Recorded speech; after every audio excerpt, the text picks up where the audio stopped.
Are you struggling with a health challenge that is robbing you of your quality of life, even though you're nailing a clean diet and you're nailing your exercise goals? If so, there's probably a stressor or stressors present in your picture that you are not seeing. And today I want to talk about those stressors as tigers in your life. And for you to get truly healthy, we need to understand what are all the tigers involved in your clinical picture, and we need to eliminate the ones we can eliminate, and the ones we cannot eliminate, we need to arm you with strategies to modulate or tame those tigers. So today, that's what we're going to focus on, and I believe this video is going to be eye-opening for you. I'm Dr. John Bartemus, and I'm putting the pieces together to help you live a life at optimal.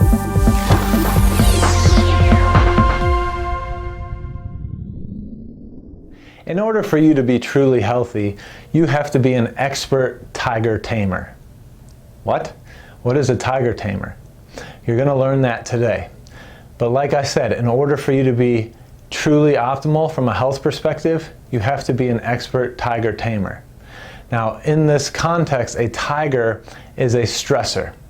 And stressors could be nutritional, they could be physical, they could be mental, emotional, psychological, they could be environmental. There's multiple potential tigers out there that we're having to face every day.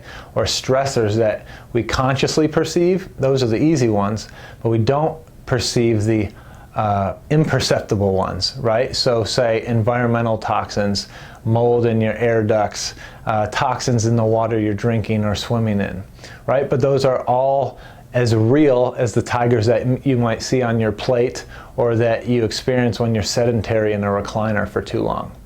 And for you to reach the level of health you want to reach, we need to find all those tigers and address them. So why do I call them tigers?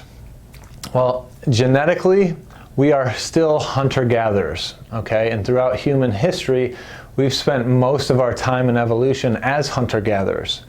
So we would hunt and gather food and be nomadic, all right? So let's look at the stress response in that context. Now, pretend you're a hunter-gatherer and you go down to the watering hole. You need a drink. You bend over, grab a drink, and a tiger jumps out at you. Oh no. All right, there's three ways you can respond to that tiger. You could fight, you could flight, or you could freeze. If you freeze, you didn't make it. That tiger ate you, so we'll rule that one out. That leaves fight or flight, okay? And flight would be running away. And so your body wants you to stay alive. So in the context of a live tiger coming at you, you can run or you can fight. Regardless of which one you choose, the body is immediately going into a catabolic state or a breakdown state. Why would that be good? Well, the body knows you need fuel to run or fight. So it's going to break you down to provide that fuel immediately. So one thing it does is it takes sugar that's stored in the form of glycogen in your skeletal muscles in your liver, and it dumps it into the bloodstream as glucose. So now you have sugar or fuel to power your running or your fighting. It's also going to suppress your white blood cell count or your immune system because a white cell will not kill a tiger for you. It's going to suppress your sex hormones because reproducing when a tiger's chasing you doesn't lead to survival, right? So we don't need to waste energy over there. It will suppress your thyroid gland because having a metabolic rate in 15 minutes, if you're dead, is a waste of energy. You also will not be good at memorizing a grocery list while the tiger's chasing you. Why? Because your mental capacity is going to be focused on where's the closest exit, right? You're trying to survive, okay? And so when we look at that, if you survive, if you're alive 15 minutes later, you either successfully killed that tiger or outran that tiger. And so at that point, you can then calm down and go back to picking berries and tubers and being your happy hunter-gatherer self, okay? So that is the appropriate stress response, but the appropriate stress response should be short-term, 15 minutes with a real threatening tiger there. What do we see in our society? No real tigers, just fake tigers 24/7, right? You're seeing them on CNN, or you're staying in a relationship you shouldn't be in, or you're constantly eating gluten, or there's the various different tigers that are real in our lives but are not going to kill us today, right? So if that 15-minute response, which is appropriate when a real tiger is there, is happening 24/7 without any real tigers, that's going to lead to issues, right? Because now we're constantly raising our blood sugar, running or fighting an invisible tiger. We're constantly suppressing our immune system. We're constantly suppressing our sex hormones. We're constantly taking our ability to remember things and focus on everyday tasks. We're losing that ability because we're looking for an exit that we don't need to run through, right? So that can lead to anxiety or insomnia or inability to focus, ADD, ADHD, those things. So if you're someone struggling with a health issue and you haven't discovered what the tigers are in your case, then this physiology is being driven.